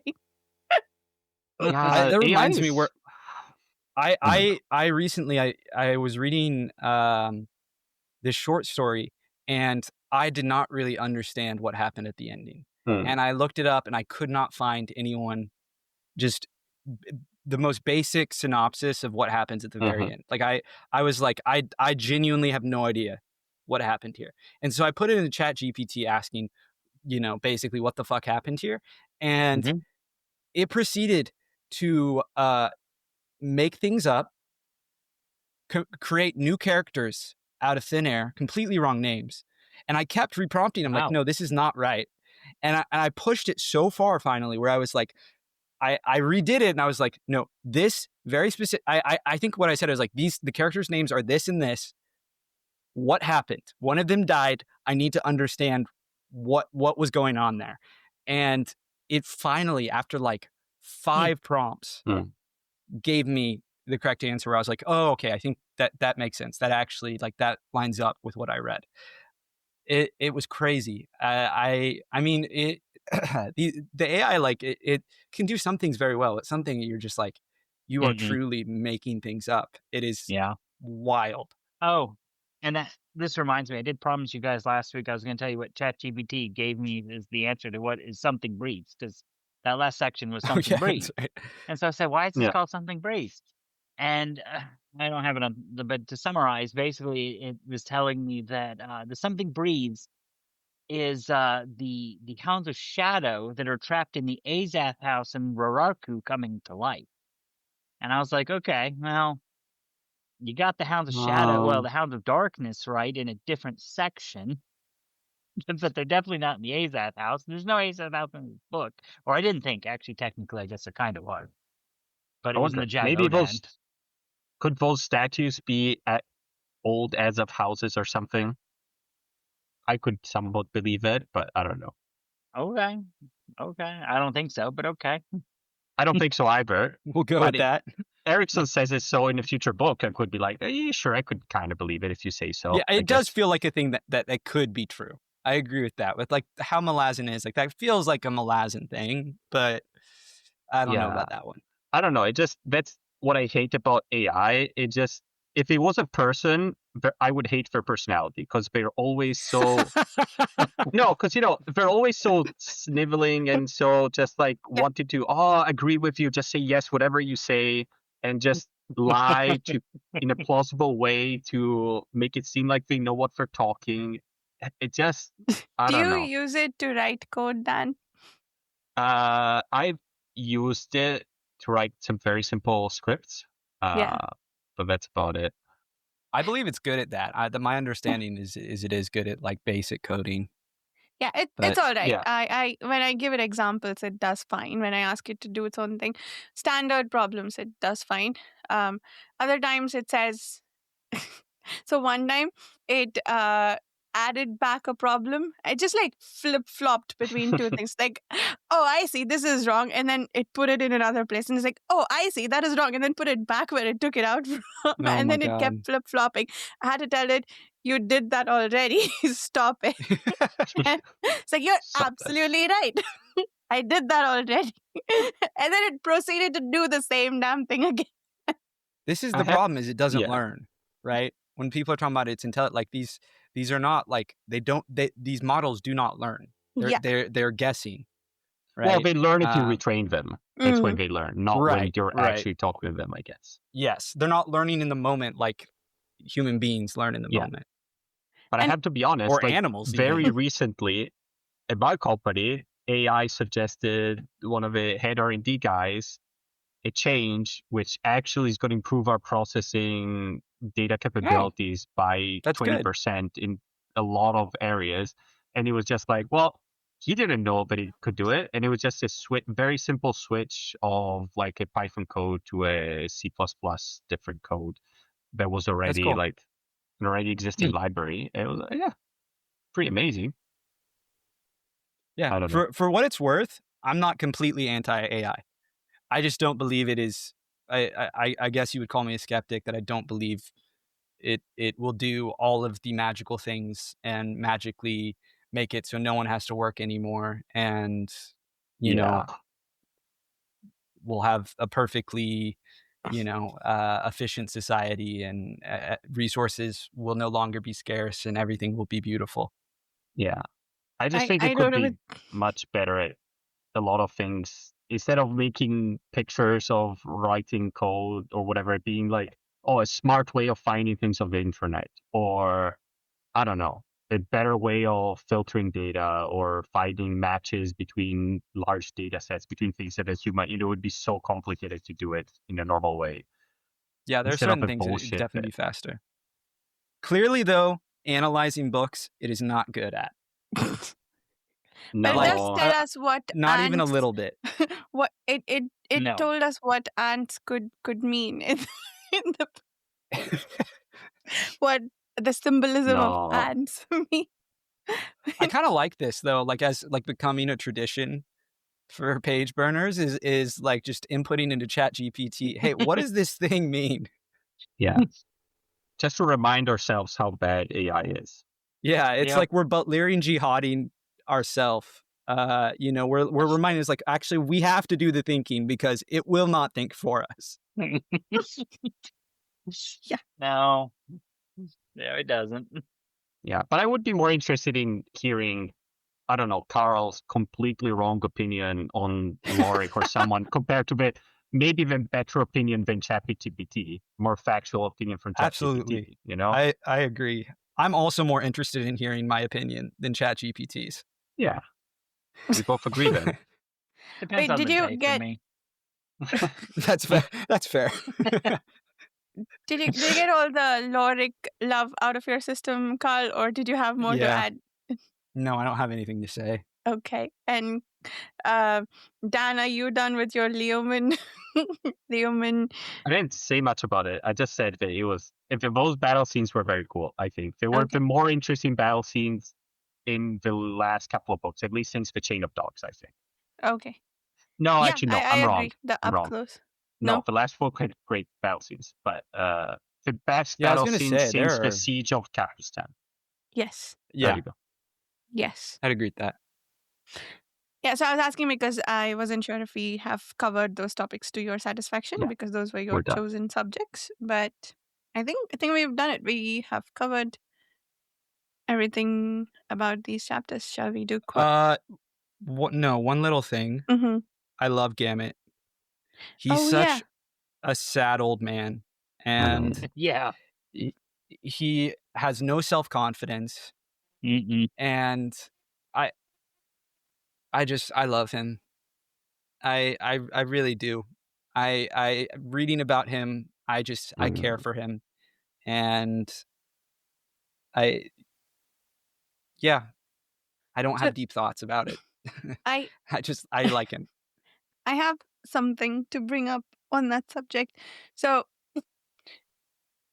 with the Heberic Felicin relationship, I'm starting to develop a theory that I think what makes Heberic a somewhat ineffectual guardian of Felicin is the extreme guilt I think he feels about himself, or like just I think the lack of it's almost self-hatred I think that he has for Oh yeah. himself that Oh yeah.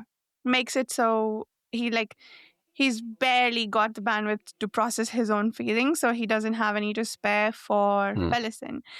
And Yep. last week, Dan, since you weren't there, and I think Shannon, you weren't there for that either, I think Gamet seems to me to be a bit of a parallel to Heberic in that, like, he is to Tavor what Heberic was to Felicin 2 books ago. Hmm. And so I feel like there's a repeat of that pattern again, where Gamet has so much, it's not quite self-hatred in his case, but it's a lot of Insecurity. insecurity Yeah. and lack of self-esteem, which I think makes him an ineffectual supporter. Like, I mean, like, he's not giving Tavor the support she needs because I of agree. how incapable he thinks he is, which may or may not be true. But like, learning from Karsa, 70% of the magic is just thinking you can do it. And Important life lessons from Karsa Orlong. Yeah. I agree with that. I don't know if I would like him more or less if he was more confident. Maybe if he was extremely competent too, I would like him more. But I kind of like how much he is kind of pitiful. But you're right. Like, he's not as good at his job in large part because he does not believe in himself. Yeah. And you would think, like, the fact that Tavor believes in him means that my thought at this point, with what we know of Tavor, is that, well, she probably has good reason to believe that you can do this job and do it well. So maybe you should just do your job and believe that you'll do it well. yeah, she If not doesn't because of yourself, because she believes in you. You have to know from how she treated her sister and her family that she's not the sentimental kind. So Exactly. if she's giving you an important job, maybe she thinks you can do it. Yeah. So does that mean at the end of the chapter she believes him that he has no confidence in himself when she lets him step aside for medical reasons, and Yep. they promote the captain Kenneth to replace him? Oh, this is the chapter we got the epigraph. Oh, that's right. Yes, You we like do to need reference. to talk about that. Grub. In his Future apparently, first sword. future first sword of the late empire. I mean, there's so much in that epigraph, because it's like, first of all, we're Yes. given there's Yep. Grub, but also the idea that the empire is maybe nearing an end, because they referred to it as a late empire within Grub's lifetime. So it's kind of like, well, is the Malazan Empire going to last? Or Like, it's gonna since be a super Shadow empire. Throne's gone, is it destined to end soon? I think the additional part of that too is, while it doesn't tell you exactly what is going to happen in the rest of the book, the fact that Grub grows up to become someone extremely influential and seemingly powerful, it kind of implies, at least this campaign, there must be some success, right? Like, to I mean, me, he this has- is he like has the to opening survive of Dune. And he's only like, what? How old is Grub in this? Like 5 or something? Yeah, Yeah. he's like, So he's yeah, a like if the little army boy. gets wiped out, it's doubtful a 5-year-old's going to go wander off and become first order of the Malazan. Yeah. And to be clear, I'm not saying that as like I think it's a flaw or anything. Like I just think it's like it's an intentional like kind of choice. To me, it I'll save the end discussion, but I feel that this book is structured in a very specific way, and that this adds additional credence to what I suspect. Technically, though, even if they're losing battles or campaigns, usually it's not like they're all gonna die. Maybe like 10% or usually die, even that's a lot in battles. Sure, but like thinking about this rebellion historically, is that how they treat the losers? I guess. Yeah. Like I get the feeling that the whirlwind would be happy to wipe them all out if they lost. I mean, and Deadhouse Gates, they were pretty much everybody wiped out that didn't make it into Aaron. I mean, theoretically, Grub could be a refugee and just like barely survive. That certainly could happen.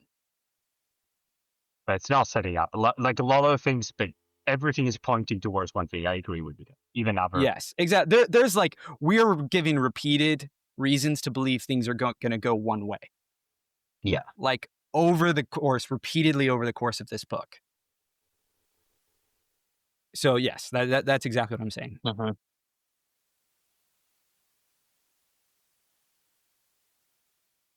Probably for the best. I would say. Yeah.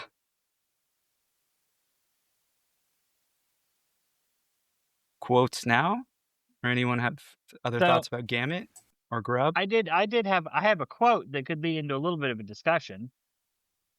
Let's if we're ready to go into quotes. Because one of my favorite things is when your buddy Lorik is talking to Shaik, he's telling her how Corbolo just shoots down discussion and all this stuff, and then he quotes Dasimultor, which I thought was a great quote. He said, Strategy belongs to the commander, but tactics are the first field of battle, and it is fought in the command tent.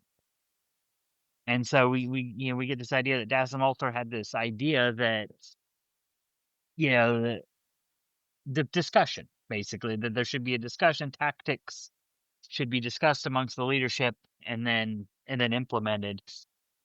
I don't know, any ideas or just a good quote?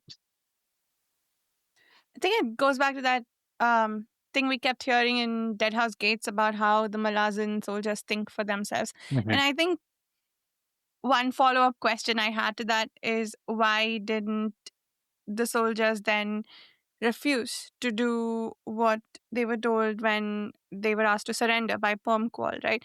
So it's not that the thinking ability extends to the point of rebellion. It's more that they're allowed to engage in tactics, I think. Adapt. Like they can adapt. Yeah. Like they're not supposed to blindly follow. They have to adapt on the ground. And we've heard variations on that from some of the soldiers too. And someone gave, I think, Gamet snark for expecting blind obedience to what the adjunct says at some point.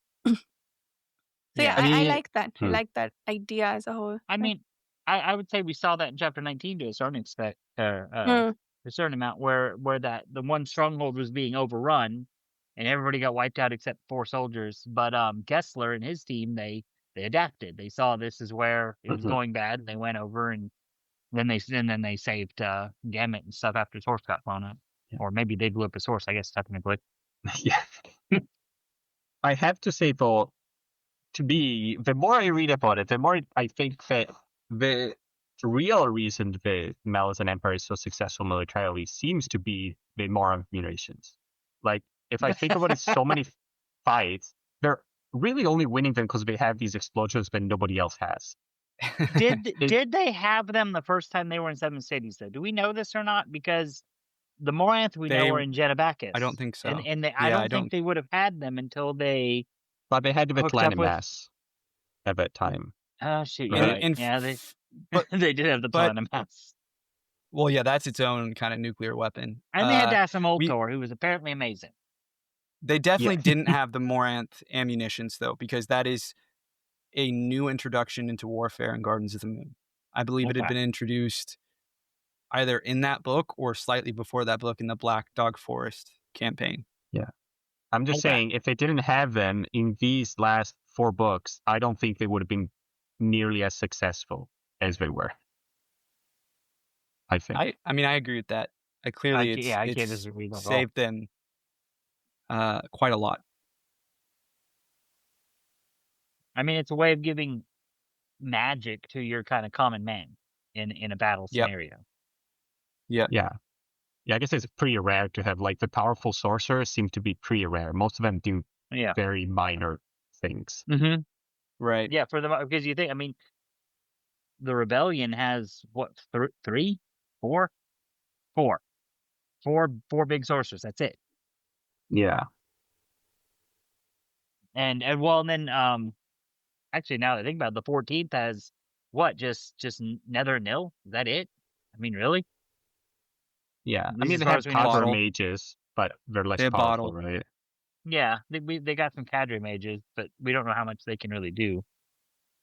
But there's, but the big powerful ones, none. Yeah. Mm-hmm. Yeah. However, they do have cussers, which can probably kill as many people as a big powerful soldier or Yeah. soldier. We still don't know why the Moran allied with the Malazan, do we? I think we discussed it in the first book too.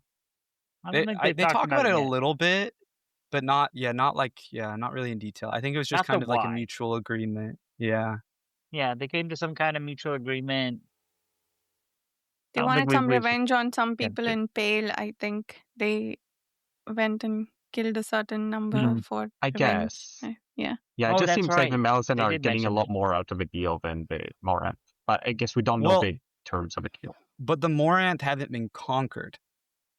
Yeah. So they have kind of the classic Imperial, like, if you just like work with us, we won't actually conquer you. We'll let you kind of do your own thing. You'll just kind of be a part of us, and, maybe pay a little money and give us some explosives. I guess. I don't know. I just feel like if you have explosives and you also have helicopters, which allow like long range supplies and transport and stuff like that, like they're already very powerful. Like that's Yeah. such a huge advantage compared to any other, army at the time. So unless we have some other, maybe they don't do magic. Maybe that's their negative. That they can't do magic. I don't know. Yeah, they can they do magic? We haven't seen if they can. No. I don't know. I wonder because isn't there which one is the race that can't do magic? There's a race that can't do magic, right? The Or should they? Tobukai. Yeah, aren't they? 'Cause that's just they have the Tobukai? The blood Oh, oil yeah. has Odotarl in it. Yeah, you're right. Yeah, that's why they can't do magic. You're right. Correct. Anyways, just wanted to point that out. No, I mean, yeah, you're right. I think that's true in a lot of history. You see a lot of like sometimes tactics wins battles, wins war, and sometimes it's just who has superior technology or who has the better, in the rock, paper, scissors fight of it all, who is the better, I think like Agincourt, like the longbows were particularly effective against the French army. I'm just saying they got very lucky. Yes. They have yeah. a very good advantage. I think even Cora says that it's like, I wish we had those spins, right? Or even these. I think he even says that like these crossbows is like, they're way better than the ones we have, or something like that. I think you could say then the deeper truth is not just that it's lucky they have those explosives, but that the secret to their success is their ability for diplomacy. That a lot of these other societies they're encountering, like Seven Cities, are not as effective at doing. Like Darujistan is, and that's why they managed to hold out. They also have a bunch of powerful mages, but it is the ability to make that deal making where you get those Morant munitions is crucial, rather than being like the whirlwind where they're all trying to eat each other. Varsha, quotes? Oh, I have one about Gamet, but we've sort of veered away from that subject. But we'll go back to it for a second.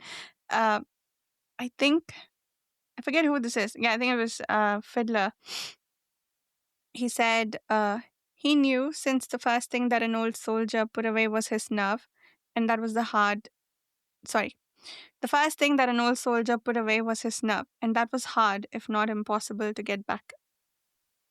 About Gamet, who, I mean, this is followed by Gamet basically being in a bit of a brain fog from when he rides out to battle. So there seems to be some truth to it, at least with respect to Gamet. But that sounds so true, though. Like when you've done something that's really difficult, you work up the nerve to do it, and then you're done. You feel like you never have to think about that again. So it's hard to remember how you were ever that brave in the first place. I mean, like I've felt that about really small things that I did when I was younger. Being a soldier, I can't imagine. So, I mean, you can think about it. Have you ever gone back and tried actually studying for a test now that you're an adult after stopping? It's so hard. Yeah. Compared to when you were like university or high school or whatever, right?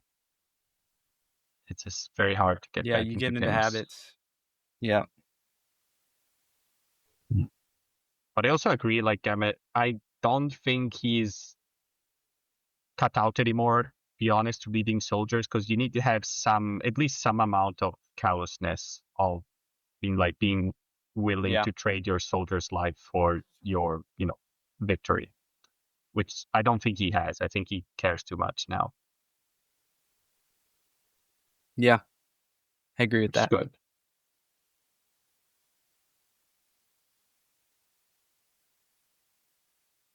Okay. I had that Felicin quote, and then that was it, I think. Yeah, I have no quotes. Oh, I have a little. But Korab knew one thing. For Leoman of the Flails, he would give his life. Good for him. Oh, and this one was brilliant too. Who was this? I think this was Lorik to Shaik. He expects the Malazan army to march up to be slaughtered, as if by will alone he can make Tavor foolish or stupid. Classic Lorik banger. 10 out of 10, no notes. Sure. Oh, and this. Sorry, go ahead, Dan. I was going to say anything. And this is Felicin about Tavor. Punishment belonged to the living, after all. The sentence was to survive, staggering beneath the chains of knowledge.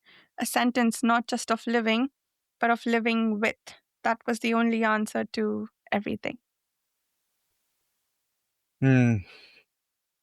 Sorry to get that dark is a good one as we end. Yeah. But yeah. Okay. That's One all I I have. had. Yeah. I had one more. And it was take us back to the beginning of our discussion with the idea of Karsa growing and whatnot. I did actually have his quote to the seven, where he tells them, "You are not gods," and then "We are." Urugal replied, "To be god is to possess worshippers. To guide them," Sabal added. And then "You are wrong, both of you," Karsa said. "To be a god is to know the burden of believers. Did you protect? You did not. Did you offer comfort, solace? Were you possessed of compassion, even pity? To the Teblor Talani Mass, you were slave masters, eager and hungry, making harsh demands and expecting cruel sacrifices, all to feed your own desires. You were the Teblar's unseen chains." And then his eye settled on Sibal, and you, woman, Sabal the Unfound, you were the taker of children. And then that'll lead up to him killing Sabal. But yeah, I And- really love that quote, and I do think, yeah, I mean, I think Carl is quite right in, you know, as Karsa becomes more powerful, he sees the burden of power in a way that Exactly. these IMAS never did. Yeah. He goes on to say something about how even like Sybil justifies taking the children by saying they were imperfect, and he says no, that the parents didn't think so, or they regretted them Yeah, anyway. a parent's So, love, they still deserve a parent's love. yeah.